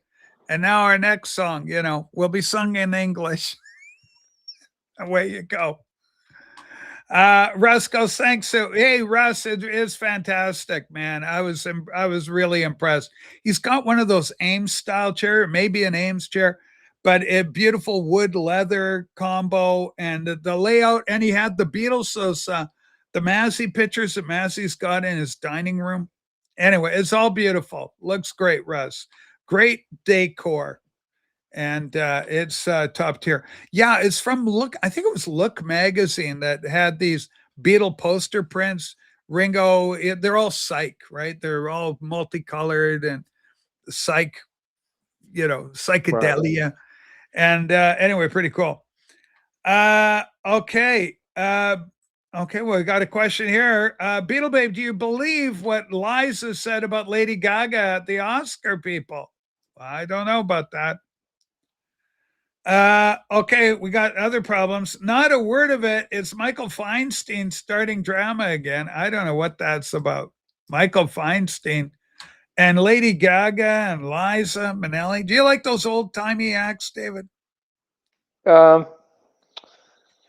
Yeah, it depends. I mean, I wasn't really into the whole jazzy Liza Minnelli thing, but I appreciated her mom's acting skills. Yeah, Judy Garland, legend. Right. Amazing. I like, for a 16-year-old. Yeah, I like, what's his name? Somewhere. Bobby Darin. Beyond the sea, my girl, she waits for me. I want to wait on golden sand and watching them ships, they go sailing. I love stuff like that. Everybody. Do you like that guy? Who is that guy? Jazz Hands, they called him. Yeah, you do the jazz hands. But there was one. Yeah. There was one actor. Your hips, stick out your tush. You're doing the French mistake. I like that one. And if you're blue and you don't know where to go to, why don't you go where fashion sits? Put it on the Ritz. I like that one too. Some of the and I also like we're in the money. Come on, my honey. Let's lend it, spend it, send it, rolling along. You'll never see a bread line. No, a bread line won't do. That's fantastic. And then, of course, once I built a railroad, made it run. Now it's done. Brother, can you spare a dime? I love all that stuff. Schmaltzy. Okay. I like schmaltzy, David. That's cool. Yeah, Gold Diggers of 39. Isn't it Gold Diggers of 33? Check your date on that, Beatle Babe. She's probably going to end up being right, but I think it's Gold Diggers of 33. Okay. We get different people in. The earth is flat, says Tony. Thank you, Tony, for contributing. Don't know what's going on with Tony. Okay, now I know why Rachel doesn't say, well, hey, that was some beautiful performance. That's not nice. Yeah, it's hurtful. Boy, I could have been a contender. I could have been a somebody. There's one movie in the series. Oh, okay, Gold Diggers. I think they do it in 33, where we're in the money. But anyway, it's a classic song. I like that. Pardon me, boy. Is that in the Chattanooga choo-choo? I like that one too. Pardon me, boy. I like that whole thing. I love it. I used to sing that on me at the post office on overtime. I'm in the money. I'm in the money. I got a lot of what it takes to get along. Yeah, that's it. That's the lyric. It's so good. Anyway, I mentioned them back to back. They blend together. Look it up for real. Listen, Tony, whatever you're smoking, it could stunt your growth, not to mention your mind. We've already talked about brain surgery. Don't make me do brain surgery on you, Tony. My God. The earth Hey, is flat. Rachel, Yeah. what happened to that German guy? He was interesting. He was always on your show, Yeah. and he had heavy glasses. He was Yes. from That's Michael 45. Michael He had a 45. he had a falling out with Rob the Waxed on the program. Fred. Is it Fred? Was Fred German? I don't know. No, Fred's not German. Fred is Fred is from Belgium. Belgian. Yeah. Fred, you're talking about Michael 45 with the big glasses and the curtains. He had great curtains. He had really nice taste in jazz. Yeah, also. beautiful music. Beautiful. He's a good guy. I like him. But Was he had a bald or not? was he bald? So he's got Michael. It's 45. It's not Fred. It's Michael from Belgium. 45. Michael 45. It's 45. He is doing great. He apparently he's got his own record store now. Wow. Tony, you are so stoned right now. I don't know whether to begin or end with you. I think we're in space for real. Yes, Tony, you are. So anyway, so Michael had a falling out with Rob. They just didn't get along together, and Rob was critical, and 45 didn't want to hear about it, and so it blew up. Then Michael came on the show and wanted me to turn against Rob, but I couldn't do it. I couldn't throw Rob under the bus where Dave, the pickup artist, might find him. And so because of that, there were 1933 and 1935 gold diggers. Let's just agree there was gold diggers. Anyway, it's like how the Andy Hardy movies used to blend together. Well, let's put a show on in the old barn and save Grandma's cow. I know that was Andy Hardy pictures with Mickey Rooney and Judy Garland. So anyway, I like all that stuff. I like old Hollywood. I like American culture. I'm raised on it. You know, I'm Canadian, but we're raised like when I was a little kid, there was 3 channels. You had 3 channels. And they were ABC, NBC, and CBC Canada. And that was all we got. And so I watched like Pacific Northwest stuff. So like Brakeman Bill, I watched Brakeman Bill. And in the 70s, a little bit of JP Patches. But in national syndication, I watched the Captain Kangaroo, Mr. Green Jeans. I watched all that. Love Captain Kangaroo. And Soupy Sales. I watched the Soupy Sales show. Loved it all. And so we're raised on all this stuff. And same as the cartoons. So it was Saturday morning cartoons. You know, Sunday morning was Bullwinkle. Rocky and Bullwinkle. Sunday wasn't as good, but at least you had Rocky and Bullwinkle. They weren't as good as Saturday morning cartoons, but Sunday was still okay. And then, you know, and then it was back to the grind where you had to wait till Mickey Mouse Club to end before the Edge of Night. Right after the Edge of Night, then the Mickey Mouse Club would come on with Annette and everybody. I just love little Bobby because he was so tiny. Cubby. Little Cubby. All right, let's see what else is happening. Judy was only in three of the Andy Hardy movies, but I still watch them all. Yeah, they were great. I like Mr. Belvedere, with what is his name? Who played the original Mr. Belvedere? Okay, wasn't the 45 incident beginning when Mark Glassman called 45 Hitler? That was a weird moment. Well, that was awful. That was a runoff because Mark's generally a well-behaved guy, PB Tall. He never said anything off color and never has since. Mark, he never said anything off color before or since then, but there was some stuff going on. People, I don't know what, it was something in the air. Things were going really weird at that time. But that, I mean, there's no denying that that did happen. It certainly did happen. No, it's Clifton Webb. Clifton Webb played the original Mr. Belvedere. And like Sue says, it was a one-off. It was a weird moment. And Mark always behaved himself. We don't want to feed fuel for poor old William and the gang. Cartoon Saturday was sick. That's right, Tony. Holy smoke. Tony, what drugs are you on right now? Very curious. Let me know in the comments below. M45 got a special thanks credit on Rachel's documentary for reasons probably best known to Greg, my producer. Yeah, did you know they were doing a documentary on me here? I did not know. Yeah, they're doing a Debuting in Paris- documentary. debuting in Paris. It's- like, soon. It's going to be in Paris soon. Wait for it to get to Malmo. You can go, I know her. Right.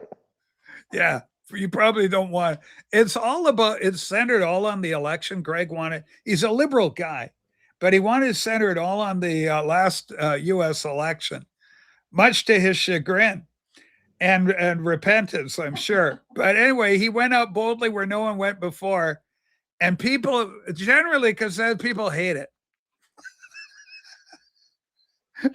Well, we don't know that yet. We don't know anything yet. But anyway, he's going to show the film around. It's a half-hour delight. But I'm in it. And Massey's in it, Rob, and all the characters that show up on this show. And it's kind of fun. Hey, dude, how you doing? Oh, boy. Patrick, is the preview video up? Is there a preview video up, Patrick? What's going on, buddy? Okay, so we don't know what's going on with Tony. Was M45 a special advisor to the program, to the documentary? He was, what was he? I think he was interviewed, but it just didn't make the final cut. Okay. So I think that's probably how it went down. Yeah, like Greg went and interviewed the director. He's a Canadian guy, stumbled across my show and found it interesting that it was kind of clearinghouse for so many different personalities that would come in. We get different people. And I think he found it interesting from that perspective, David. Mm. Or Lorna Luft, that's Judy Garland's other daughter, isn't it? Or is that Vincent Minnelli's daughter? I can't keep up with the Minnellis. Look it up, I dare you. Tony, are you functionally retarded? Because I believe you may be a retard. I just think you may be stunted. Poor Tony. Look it up, I dare you. Settle down. If you think we went to the moon, you're not smart. You know who's smart? Elon Musk. You know what Elon Musk says? We went to the moon. Tony, I don't know how old you are, but I remember watching the 69 moon landing. And they were bouncing around up there. One small step for man, one giant leap for mankind. Neil Armstrong Company. And the thing is with your conspiracy theories, why don't we go dick to the moon? Well, I think you've just said you answered your own question right there. Okay, functional one. God, the things I have to deal with. They come in here, they're off the street. They don't have a proper live stream to go to. And they come into my world. But anyway, yeah, Elon Musk knows a little bit about rocketry, says that they went to the moon. So if Elon says they go to the moon, they go to the moon. Good enough for me. I'm 49 years young. You're a child. You weren't even around when they went to the moon. You weren't there. You weren't alive, man. So as a personal observer of the event live as it happened, they went to the moon. Holy smoke. Everyone's gone to the moon. Now that's unfortunate because he ended up having trouble with children, like so many of the great legends of the 60s. Ralph Harris comes to mind, destroyed so many childhoods. Okay, and here's where the documentary can be found if you are interested in The Richest Ghost, the movie, the TV show, the documentary on yours truly can be found at that location. Cool. Well, the I'm going to check preview that out. the preview about it and everything. Let's get some flat earthers on the panel. Good God, Wolfie. Okay.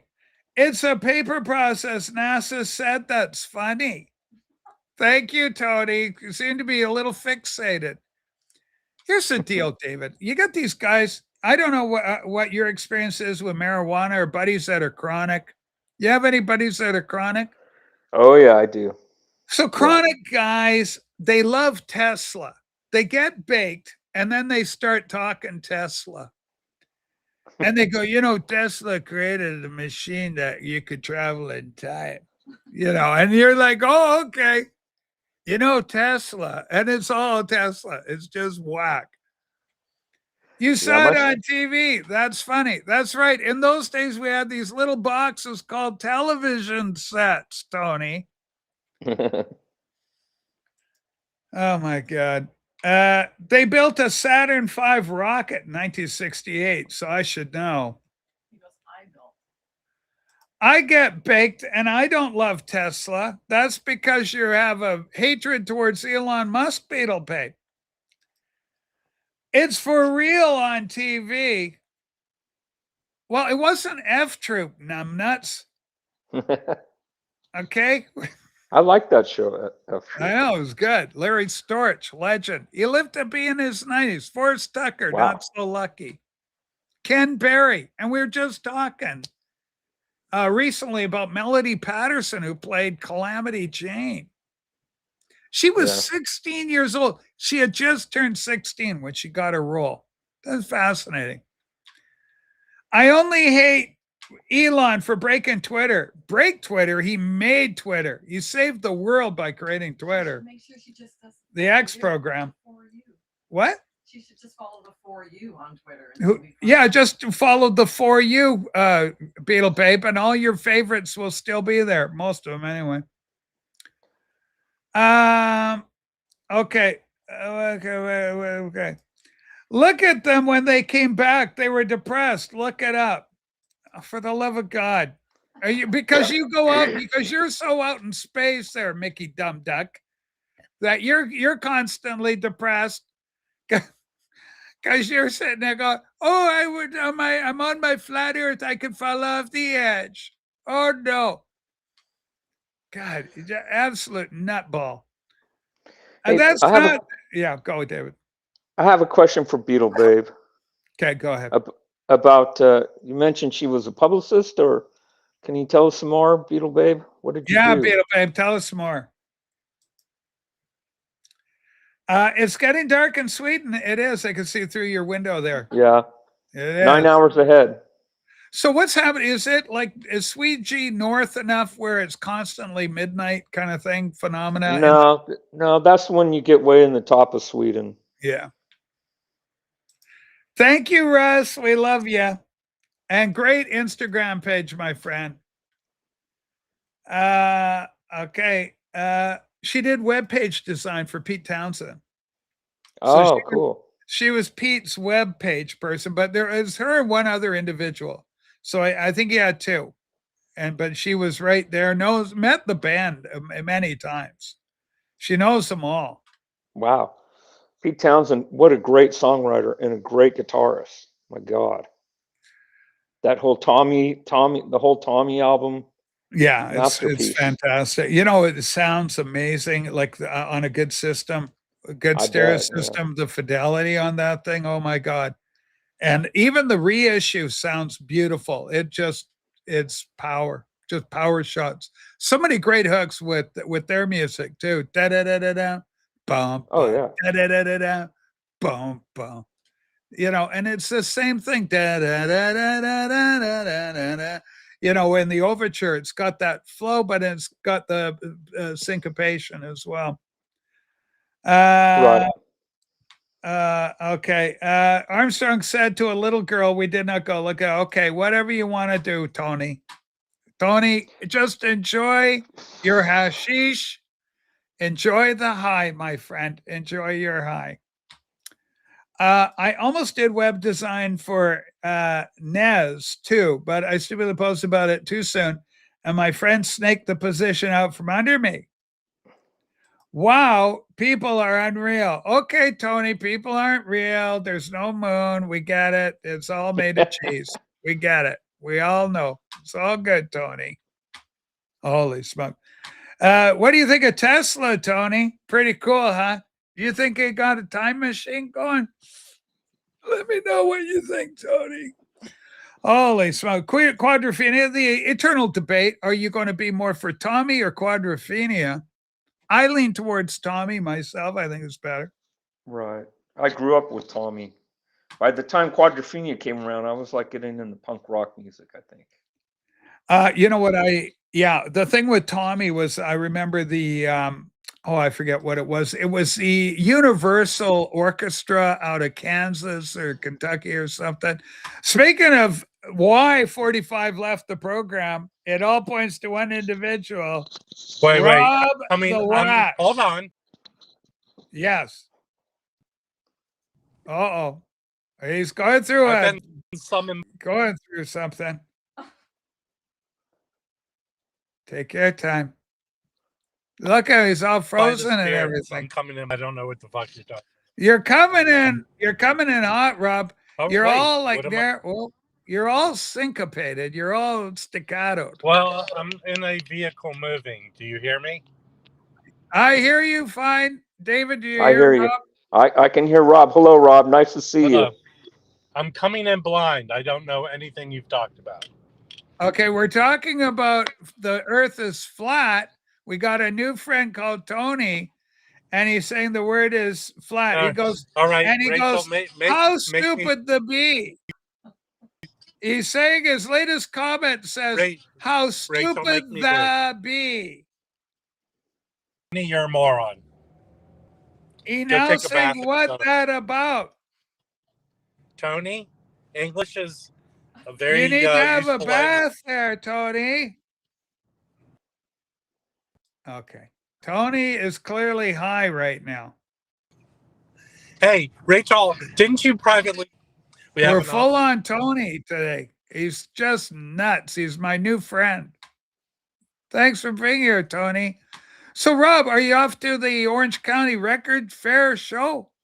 No, Pasadena. Are you off to the estate sale of Gertrude Morgenstein, who just passed away? Pasadena? Listen, Pasadena. Yes. Pardon me, boy. Is that the Pasadena Choo Choo? Hey, Rachel, I Yeah. think you've been infected by Tony. I got Tony has infected all of us. Me too. It's not good. Look it up, wow, says Tony. Tony, please, whatever you're on, just come down, son. Okay. Anyway, Rob, so you're on your way to the Pasadena Record Show. Flea market. Flea market. Have you got a little pal with you today, or are you soloing it? I'm privately being driven by an Uber. Wait a sec, Rob. You're doing the driving, aren't you? Yes, I'm driving British style. Don't get cocky. Don't get cocky with your driving, Rob. No, Rob, hands. how's the weather in LA? It was like 90 degrees yesterday. It was crazy. Wow. No. They just had that stormy season. I heard a lot of rain and floods and everything. It's all the year in 1 week. That's right. There is no moon. It's all made up by NASA Connection. to get money. This is ridiculous. So you got Jim with you? Is Jim driving, Rob? We'll see what happens. I'm hearing Jim. Jim! I got a mirror, Rob. Rob was right the first time, I think. He's the passenger. Jim's driving. Hi, boss. Hi, Jim. It's Jim, Am I Record back? Collector News, Jim. Yeah, Rob, can you tell Jim to do a review of First Boy on the Moon? For fuck's sake. Tony, I blame you for this fiasco. Tony. Who's Jim? Jim is the editor at large, owner, publisher of Record Collector News magazine. I heard it, but they aren't here. Okay, a fantastic track, David. Love the first two albums. Looking forward to this. Is our friend David Donnelly, English. Right on, musician. David. Right on, David. Yeah, we Right love on, mate. Come on there, Norfolk. Get your ass up here. Norwich. Okay, let's try Rob again. Okay, here we go. Rob, welcome back with Jim, the editor at large. Jim appears to be. Jim, put a review of First Boy on the Moon in your magazine, which is the best in the world. All right, I need 152. I need 200 words by the 15th. By the 15th. Holy smokes. Get that album out.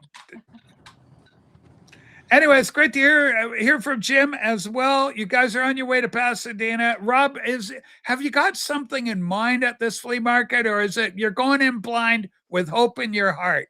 Well, Rachel, this is usually a good place for me to be recognized. Okay, that is fantastic. A lot of people have been on here. They have complained that they aren't getting some of the face recognition of some of our big stars like yourself get. PB Tell comes to mind in this regard. He's forever being overshadowed. He needs help. His channel is struggling right now. He needs a little help. Leg up. Facial recognition could be the angle that turns that corner for that young content creator. You know what?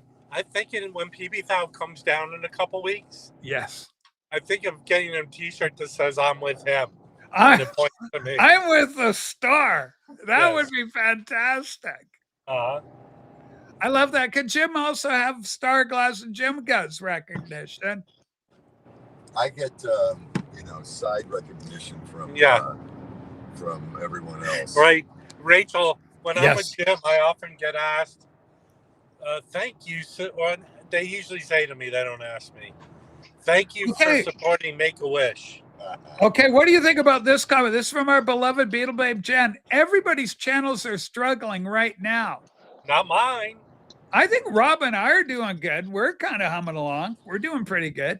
We're I getting the gotta views. agree. Yeah, you're doing good, David. You're struggling, or you're humming along. No, I'm huffing along. He's Whatever. humming. Humming. I'm a hummer.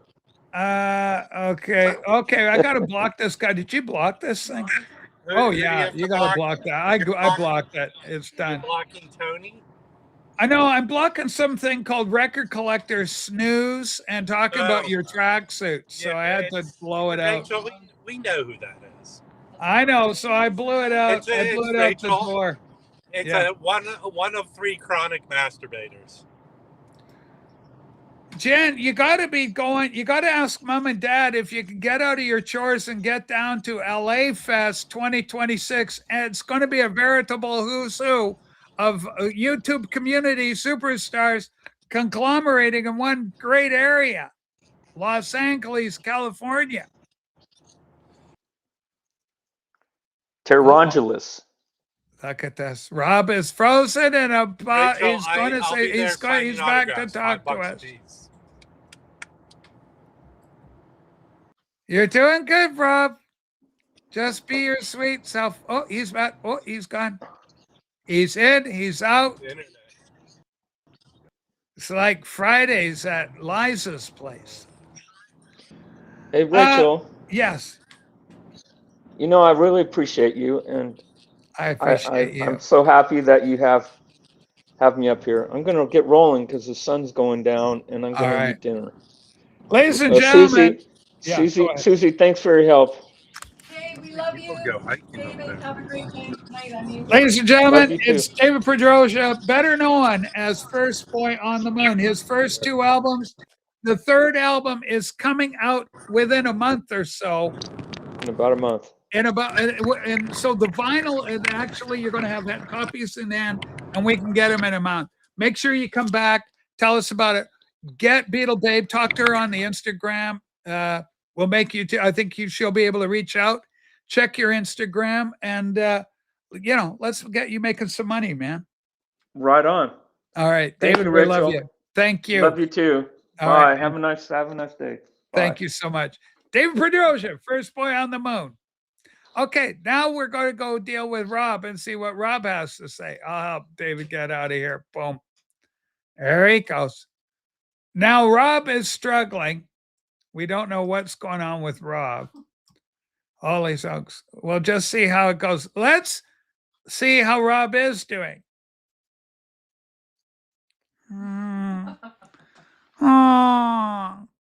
Oh, he's ruining my show.